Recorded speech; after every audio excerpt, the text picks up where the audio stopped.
This is really a pleasurable thing for me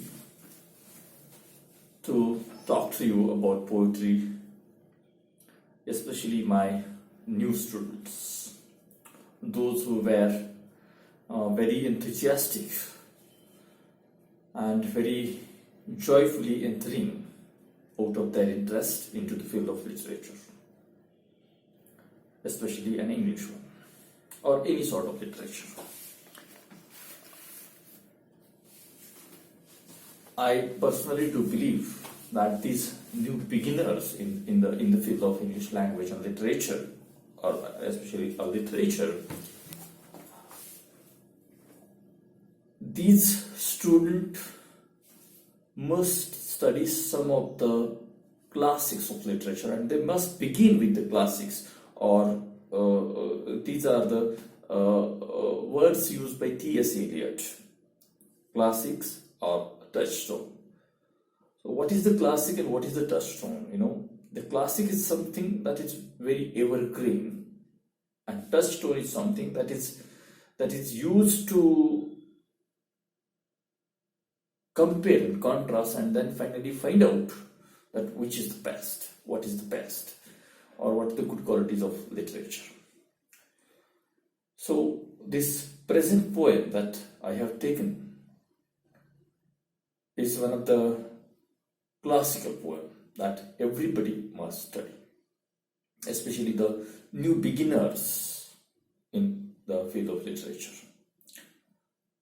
This poem was written by Robert Burns. Robert Burns is a Scottish poet.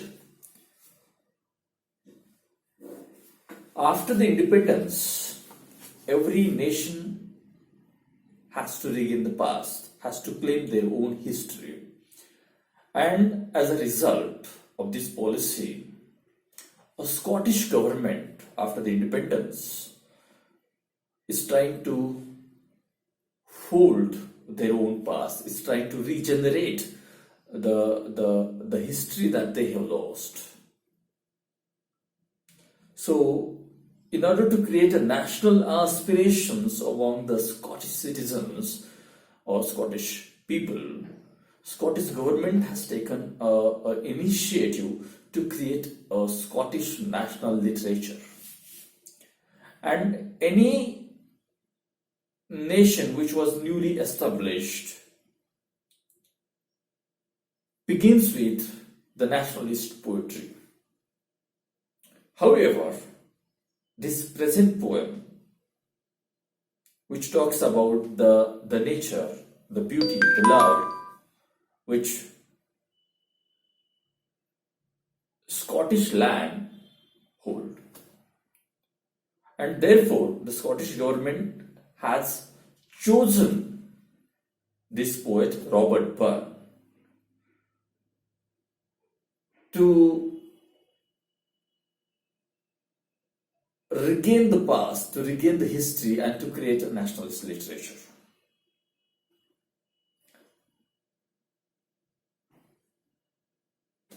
So Robert Burns has published many Scottish poems, and this present poem, A Red, Red Rose, is one of the best poems ever written by any other poet. As you observe the title, A Red, Red Rose, you will point out that this title, A Red, Red Rose, itself is full of musical, rhythmic creations. You will point out that the word red and rose, so the initial sound of all these words is R, and as a result of it, we can say that this is an alliteration, a best example of alliteration. Second thing, you will also point out that the red rose, so the sound red was repeated, and it gives emphasis not on rose but on redness. So only red rose is supposed to be the beautiful. Only red rose is a symbol of love, or any rose is a symbol of love, but a red rose, the stress, the emphasis is given on red, and so this repetition also creates a different aura, different impressions on the mind of reader. Now, this poem was written in 1794, as Robert Burns was born in 1759 and died in 1796. In between, he has written many things. However, now I would be happy to read out this poem, A Red Rose, for your sake. Just closely observe the poem and then we will analyze it. So I will show you the picture of, first of all I will show you the picture of Robert Burns, and then we will read out the poem. So see on my screen, there is a picture of Robert Burns. So this is Mr. Robert Burns, born on 1759 and died on 1796. So he has very small limited life, but though he has a literary creative talent within himself, and he has make name and fame with that. Now let's read out the poem. You can see the screen. I will just read it out. Oh my loves, oh my love is like a red rose that is newly sprung in June. Oh my love is like a melody that is sweetly played in tune. Now this was the first stanza of the poem. We will go to the next stanza. As fair art thou, my bonny lass, so deep in love am I, and I will be, and I will love thee still, my dear, till all the seas can dry, till all the seas can dry, till all the seas can dry. Now the next stanza. Till all the seas can dry, my dear, and the rocks melt with the sun, and I will love thee still, my dear, while the sands of my life shall run. Sands of life shall run. And now the last stanza. And fare thee well, my only love, and fare thee well a while, and I will come again, my love, though it were 10,000 miles. So this was really a beautiful poem. Very short, having a very simple language. Throughout this poem, you can point out the ample use of similes. Many images have been used. Most of these images are taken from nature. For example, a sun, then sands of my life, rocks, seas. So these are the natural images that has been used by the poet. Poet himself lived in the lap of nature, and therefore this poem will definitely reflect the foundation, the spirit for the philosophy of Romanticism. Actually, Robert Burns is not a part of Romanticism, but you can trace out the philosophical base or these inspirations in Robert Burns. So let's talk about the first paragraph of the poem, the first stanza of the poem. Sorry, I referred it as paragraph. It is a stanza. This paragraph, this stanza is a quatrain. Quatrain is the stanza that is written in 4 lines. So see how is it. Oh my love. Now try to understand. Oh, I forgot to write it down, but there is an O. Oh my love is like a red rose. Now this O means the poet is addressing someone. The poet is appealing to someone. Say, hey you, my love. Oh my love, listen what I'm trying to say. So, oh my love is like a red rose. So my love is like a red rose.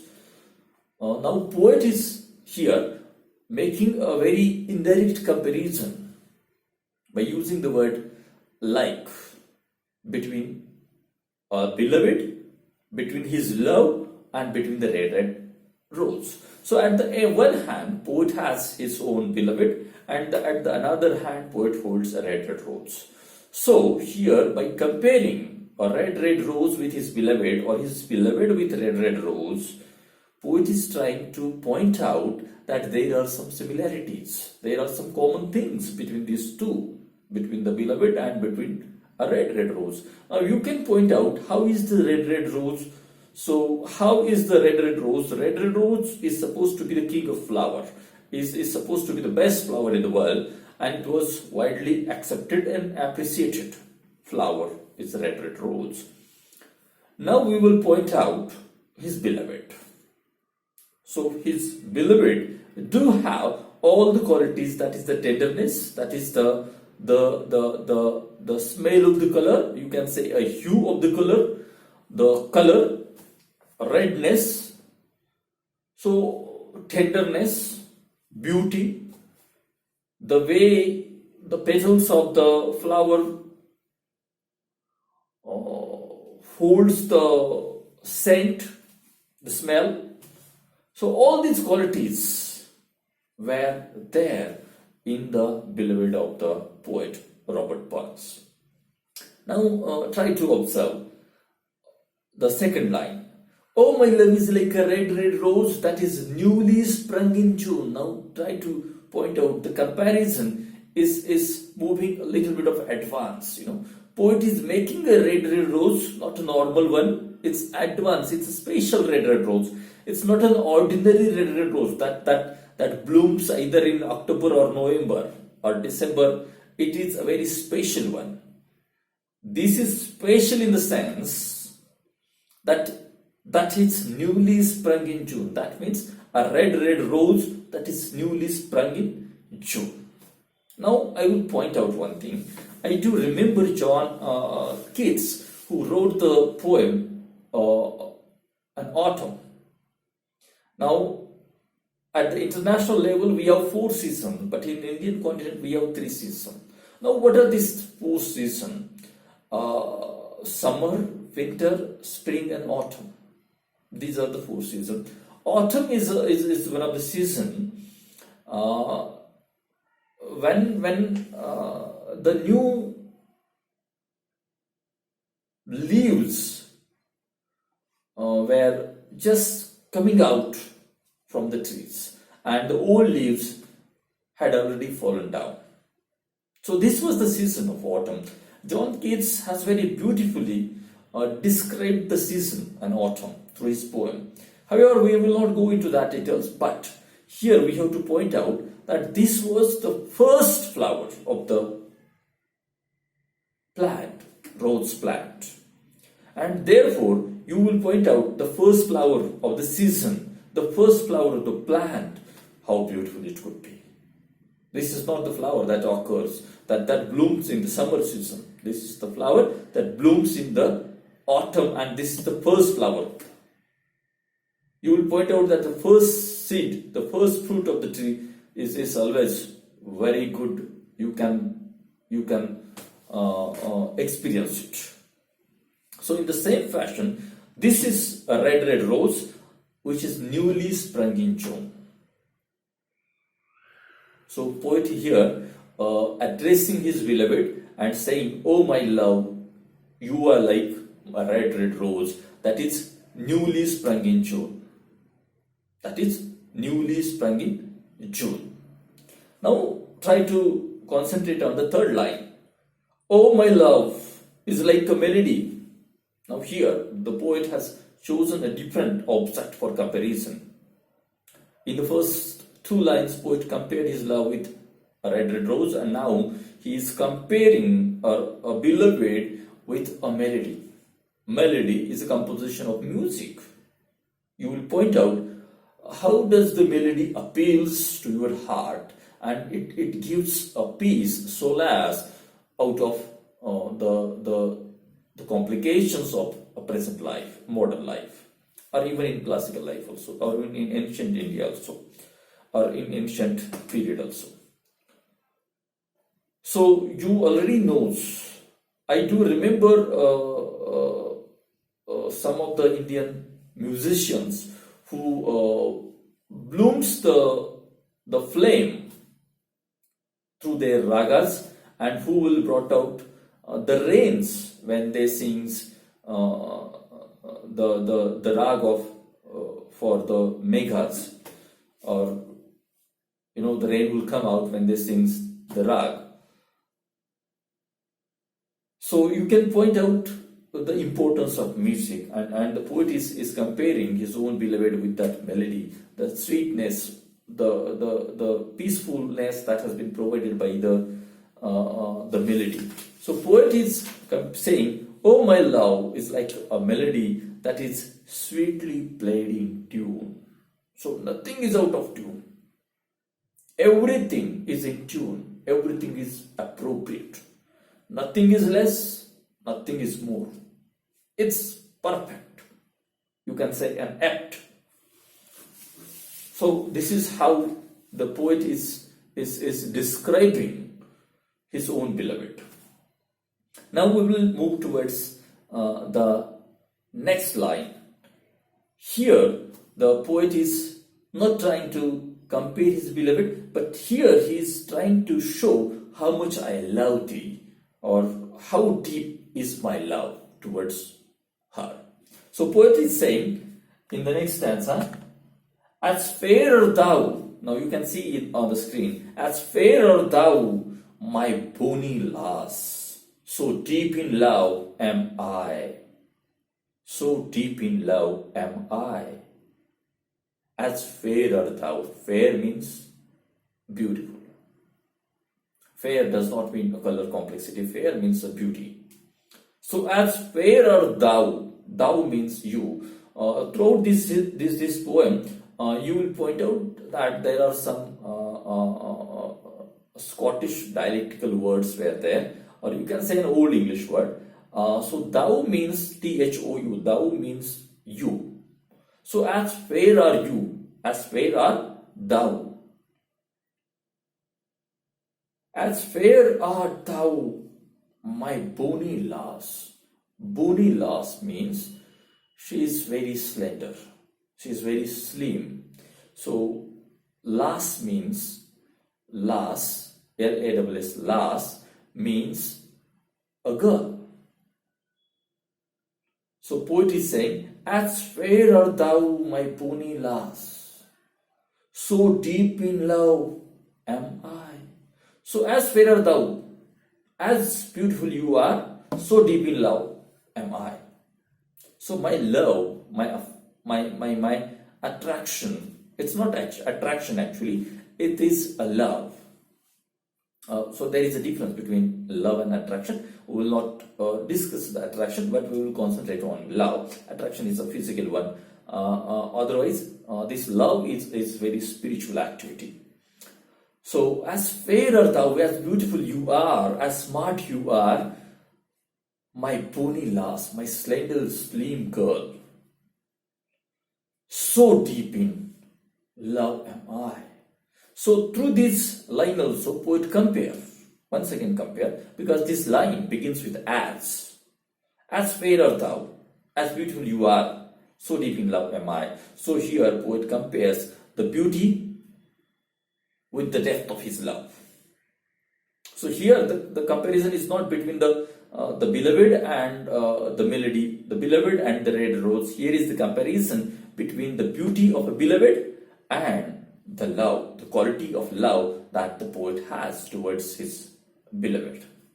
And now we will go to the next line. "And I will love thee still, my dear, and I will love thee still, till all the seas can dry." Till all the seas can dry.